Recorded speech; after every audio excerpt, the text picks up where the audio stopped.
Gracious and loving God, source of all that is good and beautiful in this world, we gather this afternoon to celebrate your creativity expressed in the fabric art of our friend and colleague, Joanne, which in turn has been inspired by the powerful writings of our friend and colleague, Wendell Berry. At this moment in time, when all of humanity stands at the intersection between the boulevard of hope and the highway of despair, because we recognize the destruction we are inflicting on the natural world as well as on ourselves, please teach us, dear God, to see what is essential in the works of our visual artists.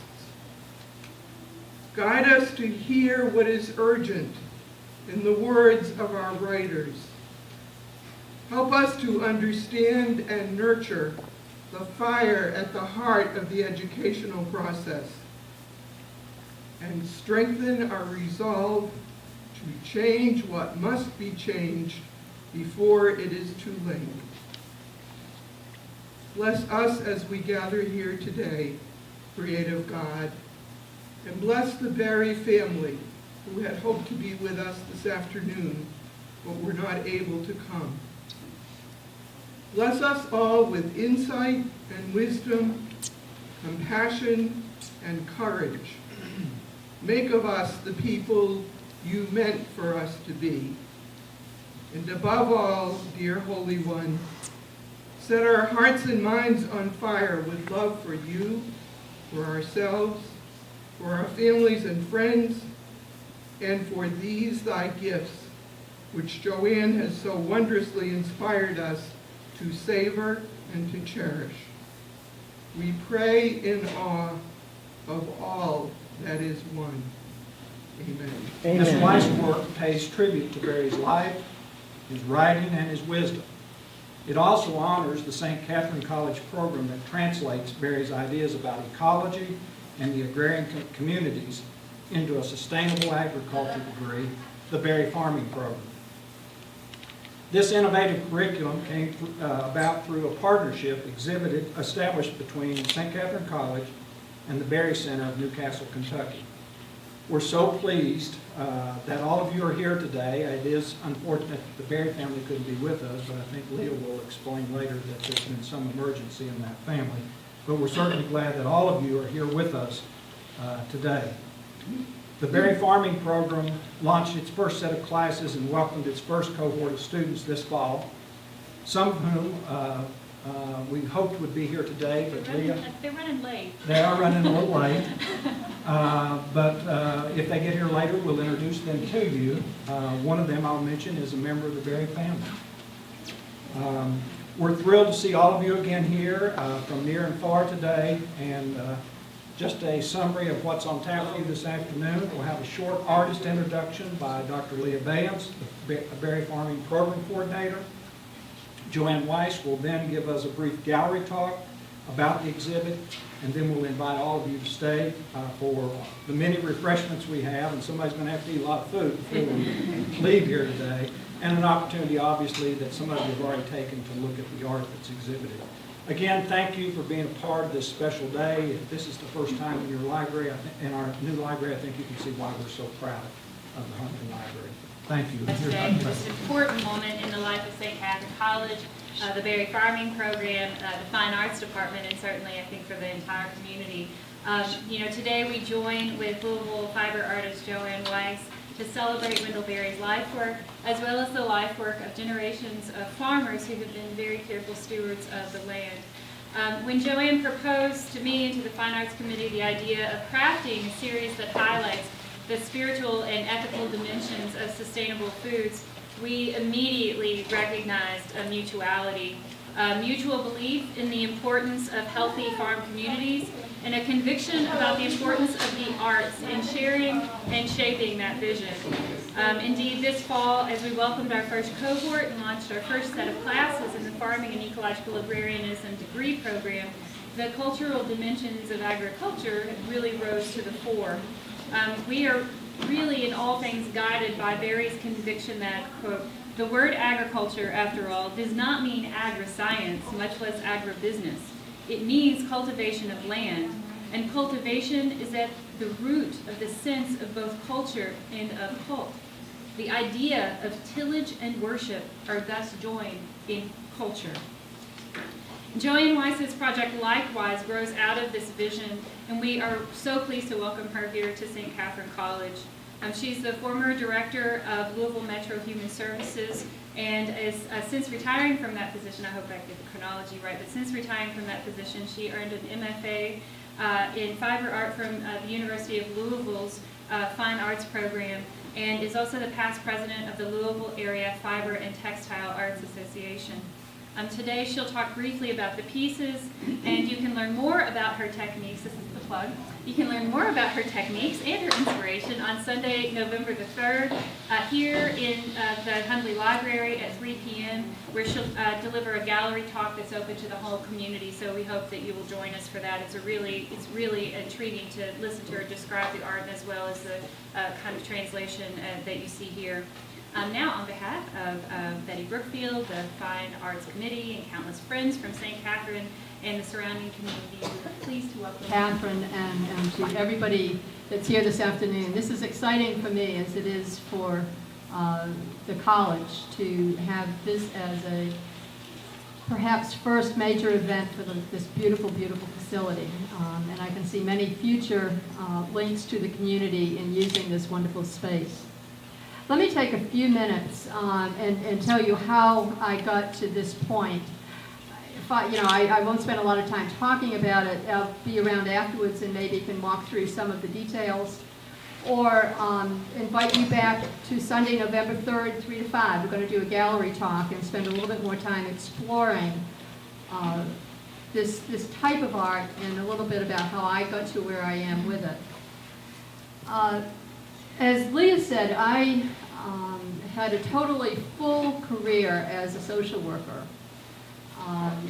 Back when I grew up in Providence, Rhode Island, I had a dream of going to Rhode Island School of Design, but life circumstances led me in a different direction.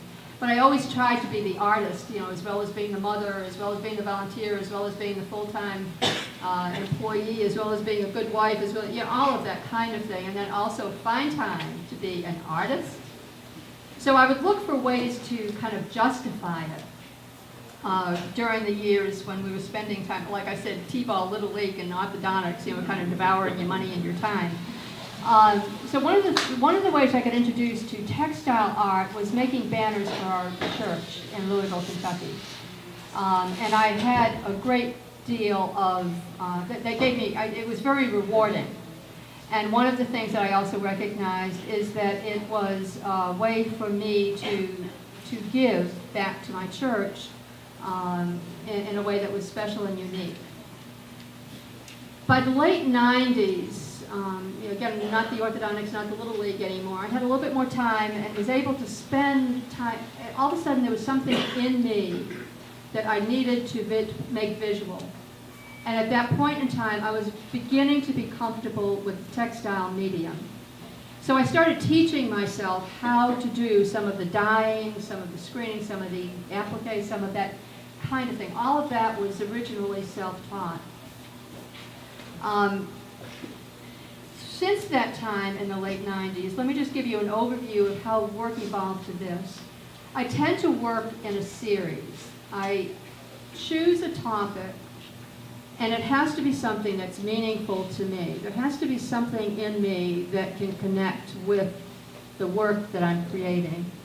I realized after the fact that one of the things I'm trying to do with my art is to tell a story, to record where I am, not necessarily to sell it, but to record the story and to see it on somebody's wall or to see it someplace where people can actually participate. So I love that aspect of having this be a record of what it is that I find important and special. Also, and I've explained this to Leah a couple of times, I'm not really a foodie, but I did find myself a few years ago beginning to focus on food as something that's very significant to the human race. I finished a series. I was telling some people earlier, when I finish a series, I've got to clean my studio and take a rest. And then I'll begin to get the idea in my brain for the next series and begin the research and begin the design. I had finished something, I can't remember what. We were in DC. I'm struggling, what am I going to do the next series on? And we were at the Smithsonian, and I just saw some signs at the garden that said, I've not been able to go back and document what I read, but it's something like 70% of the calories consumed worldwide are from wheat, corn, and rice. That hit me, and so then I began wheat, corn, and rice. I did a series on that. I visited Peru. We were talking about that, saw some of what they were doing down there with food. My brother-in-law is from Guatemala, and I realized that they have a significant creation mythology that involves corn. The Native American, so I did a whole series on corn. Some other places that I'd been, food as ritual was another series that I did. A few years back, and I do research ahead of time. Again, not so much to learn about the topic, but to begin to get myself comfortable with potential visual images. A few years ago, I was part of a small group. We were doing a show at the Water Tower in Louisville, and the theme was the Ohio River. And in my research, I discovered some phenomenal facts about the river that were absolutely amazing to me. So I ended up doing, because that in itself was a piece, that struck me, that what I learned about the river.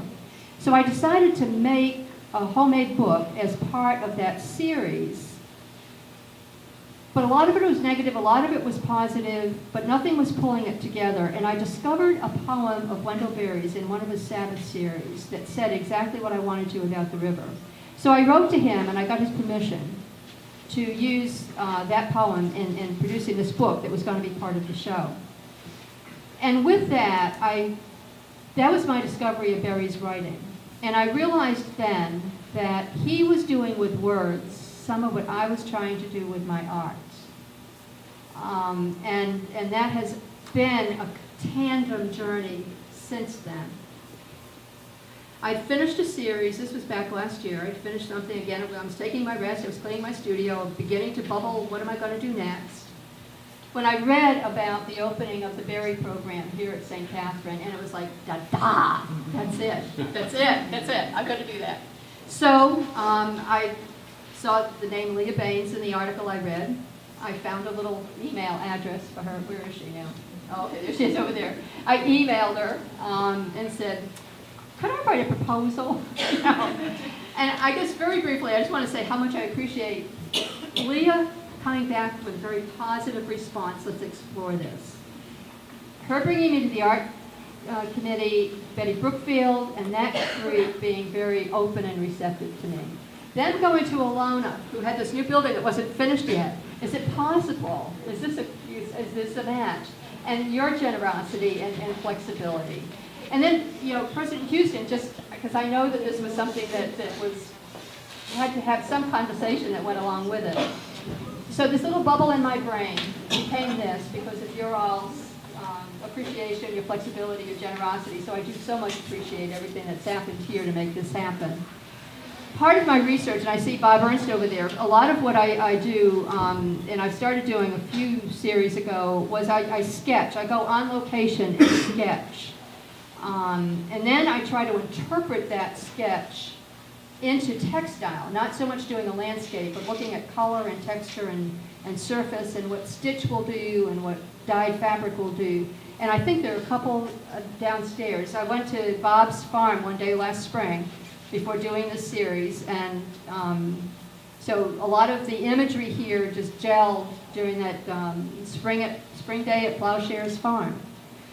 Just one other little detail about this series that I think is significant, and again, I'm happy to walk you through on some of the detail quietly or come back on the 3rd of November. As I began to get my brain around actually doing this series, one of the things, I knew it had to be done on hemp. As a textile that is significant to Kentucky agriculture. And the hemp that I needed was going to be a fine weave hemp, because I do the screening. I had the darndest time. I found a source in Seattle, I found a source in Denver. And they had different weights. I wanted the finest weed. It was sold before it came into the country. You know, it was just not available to me. I did find a woman in Seattle who put 5 yards aside on one shipment that was coming in after this series was done.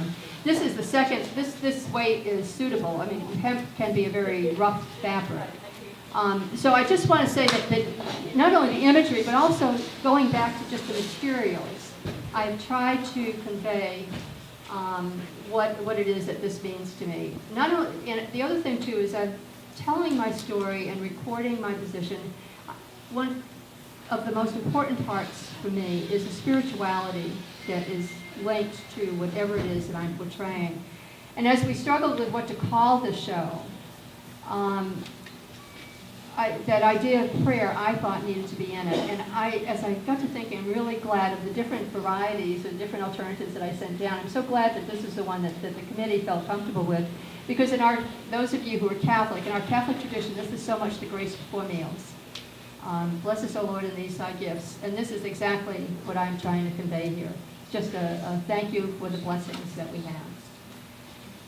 And thank you for being here with me this afternoon and for being with St. Catherine in this. So, I don't know who I'm supposed to give the mic to.